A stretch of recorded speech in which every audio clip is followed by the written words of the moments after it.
Hello friends, welcome to my YouTube channel. This is me Bhavna Singh. कैसे हैं आप सब लोग।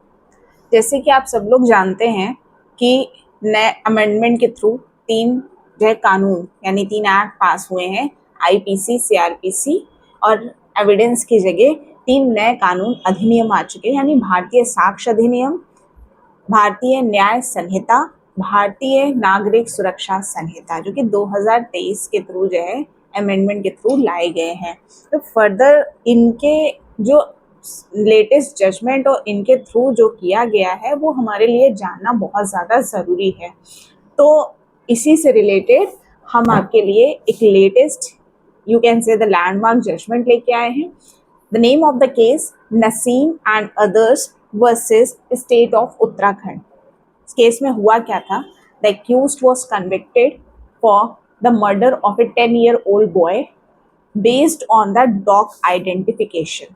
आपने टीआईपी सुना होगा, यानी टेस्ट आइडेंटिफिकेशन सुना होगा, बट डॉग आइडेंटिफिकेशन हो सकता है आपने सुना हो सकता है आपने ना सुना हो। डॉग आइडेंटिफिकेशन का जो मतलब होता है ट्रायल के बाद जो आइडेंटिफिकेशन किया जाता है उसको डॉग आइडेंटिफिकेशन कहते हैं, जो कि कोर्ट में होता है, जुडिशियल मजिस्ट्रेट के सामने किया जाता है।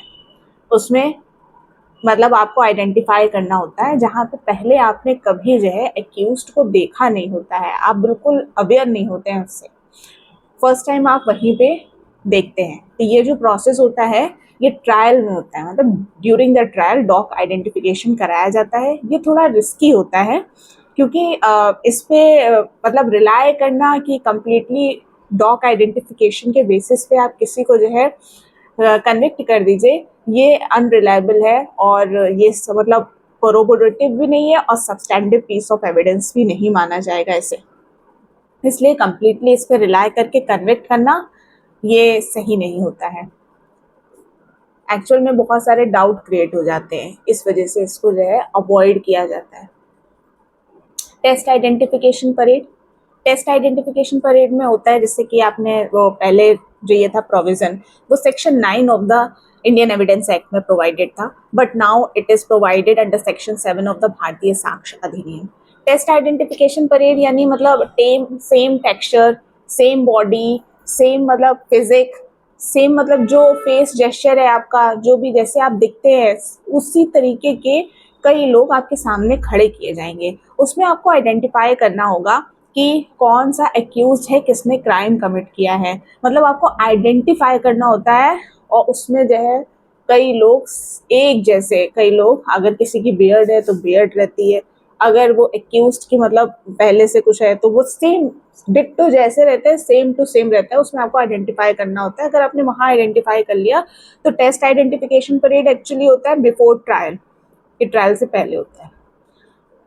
ये सब्सटैंटिव पीस ऑफ एविडेंस नहीं, कोरोबोरेटिव पीस ऑफ एविडेंस है, यानी ये कोरोबोरेट करता है जो आपके जो मतलब एविडेंसेस होते हैं और उनके साथ और सर्कमस्टेंशियल एविडेंस और जो कोरोबोरेशन का काम करता है। सब्सटेंटिव पीस ऑफ एविडेंस नहीं है कि मतलब केवल अगर आप इस पर रिलाय करके किसी को कन्विक्ट कर दें तो ये नहीं कर सकते हैं। जो सब्सटेंटिव पीस ऑफ एविडेंस होते हैं वो मतलब सोलली मतलब आप उसके सब्सटेंटिव पीस ऑफ एविडेंस के बेसिस पे आप किसी को कन्विक्ट कर सकते हैं, बट टेस्ट आइडेंटिफिकेशन परेड ये इस उसमें फेरी फेरी में नहीं आता है। हुआ क्या था कि सोलली मतलब इनका टीआईपी नहीं हुआ था, टेस्ट आइडेंटिफिकेशन परेड नहीं हुआ था, सोलली डॉग आइडेंटिफिकेशन के बेसिस पे इनको कन्विक्ट कर दिया जाता है। Trial court, further honourable high court भी इनको जो है सोलली इसी बेसिस पे कन्विक्ट कर देती है कि डॉग आइडेंटिफिकेशन में इन्होंने जो है आइडेंटिफाई किया और यही एक्यूज है, इसलिए इनको कन्विक्ट किया जाता है। फर्दर मैंने आपको डिफरेंस बता दिया कि टेस्ट आइडेंटिफिकेशन परेड और डॉग आइडेंटिफिकेशन में क्या डिफरेंस होता है। बेसिक डिफरेंस मैंने आपको क्लियर कर दिया है। फर्दर ये भी बता दिया कि कौन से प्रोविजन में ये दिया गया है, कौन से एक्ट में प्रोवाइडेड है। हुआ क्या था कि एक्यूज जो है डॉग मतलब डॉग जहाँ होता है, जहाँ पे एक्यूज को बैठाया जाता है, उसे रिकॉग्नाइज किया जाता है विटनेसेस के थ्रू।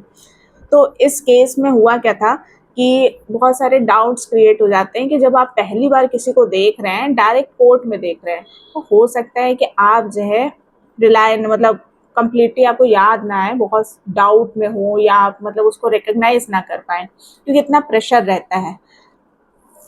ये इसी बेसिस पे डॉक आइडेंटिफिकेशन के बेसिस पे उनको कन्विक्ट किया था trial court honourable high court ने। फर्दर उनको जो है एक्विट कर दिया जाता है merely on the basis of doubt. कहा क्या गया कि जो मतलब ये आइडेंटिफिकेशन है, डॉक आइडेंटिफिकेशन, ये एविडेंस एक्ट के प्रिंसिपल्स पे तो काम करता है, ये कॉमन लॉ भी है। It can be used as evidence, but solely आप इसके बेसिस पे किसी को कन्विक्ट नहीं कर सकते हैं। और ये एक फर्स्ट टाइम आइडेंटिफिकेशन होता है जो कि बहुत वीक होता है।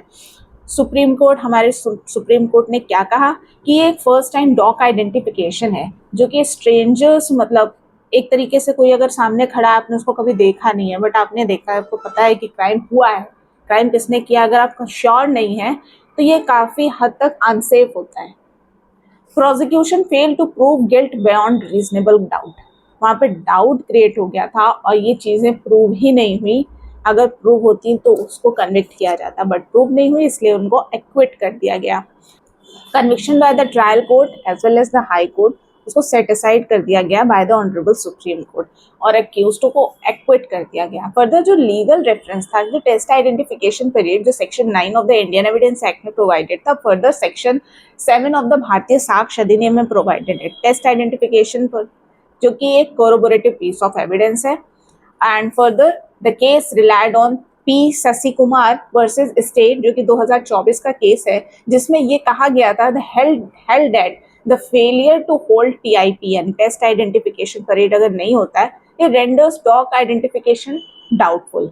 मतलब अगर टीआईपी नहीं होता है तो डॉक आइडेंटिफिकेशन जो होता है वो डाउटफुल सिचुएशन में आ जाता है। तो यही मतलब कंक्लूजन में कहा जा सकता है कि जो टेस्ट आइडेंटिफिकेशन परेड अगर वो होता है तो उसके बाद अगर डॉक आइडेंटिफिकेशन परेड होता है तो उसको सपोर्ट मिल जाता है और जिसकी वजह से बहुत हेल्प होती है। तो आपकी क्या राय है, do let me know in the comment section.